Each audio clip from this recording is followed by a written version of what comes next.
Let's keep your brain healthy. How can you do that? Alzheimer's, Parkinson's, you hear the diseases and the dementia that happen as we age. Well, we're here at Trinity Health to talk about neurology and really to talk about how you can keep your brain healthy. And we've got the expert right here with us. We've got Dr. Danette Taylor, who knows everything about brain health. So let's start with, what in the world do I can't exercise it. I mean, I know how to keep my body healthy. I mean, what do you do to keep your brain healthy? But actually, you can exercise your brain.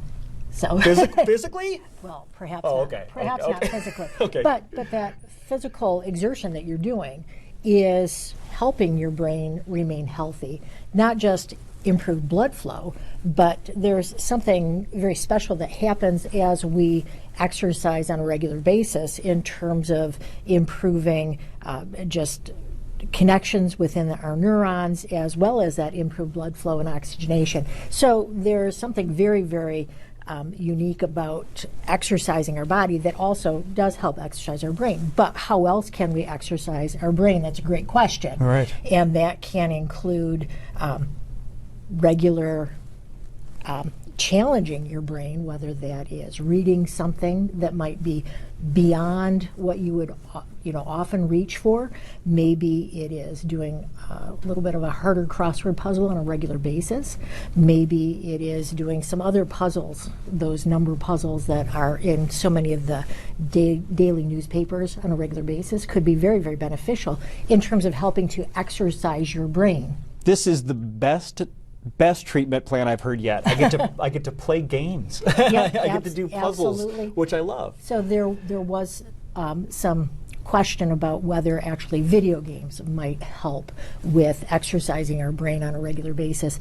I'm not sure that's really borne out through the years, but certainly some of that interaction can be beneficial, especially if you're doing something that might be a little bit more challenging or learning something new. That's key. There's that old adage, you can't teach an old dog new tricks, but that's absolutely wrong. We've learned that our brains absolutely can make new connections if we challenge them over time. And so one of the best things we can do is try to learn new things on a regular basis. So lifestyle changes really can delay this from happening to some folks. I mean, it's not an end-all be-all with Alzheimer's, Parkinson's, genetic diseases. Right. So you've actually raised a great point.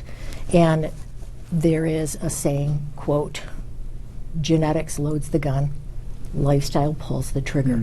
So if we can make lifestyle changes, we can really ward off some pretty scary things that can happen to us on a regular basis. So just because you have a genetic marker for something does not absolutely mean you're going to succumb to that condition, whatever that might be, especially if you intervene with some lifestyle changes. And these lifestyle changes that we're talking about also include social interaction. I mean, isolation is not good for the brain. No, loneliness has been identified as being a dramatic, having a dramatic impact on how well our brains function and causing issues with dementia and Alzheimer's type diseases. So when someone is diagnosed and they have, say, Alzheimer's, what does a treatment plan look like? Obviously, we're talking now about how to delay that from happening.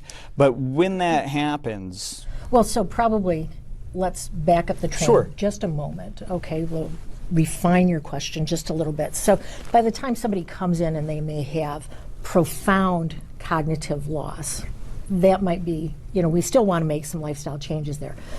Where do lifestyle changes really make the biggest difference is very early. And so more and more people are looking at getting markers done, genetic markers. I'm worried that I might have a family history of Alzheimer's disease, so I'm going to have my blood tested. And do I have some specific markers that are identified? Well, just because you have that marker doesn't mean you're going to develop Alzheimer's dementia, especially if you make some specific lifestyle changes.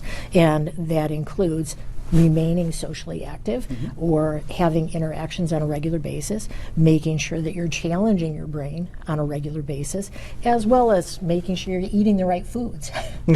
So we know that there's a simple intervention called the MIND diet.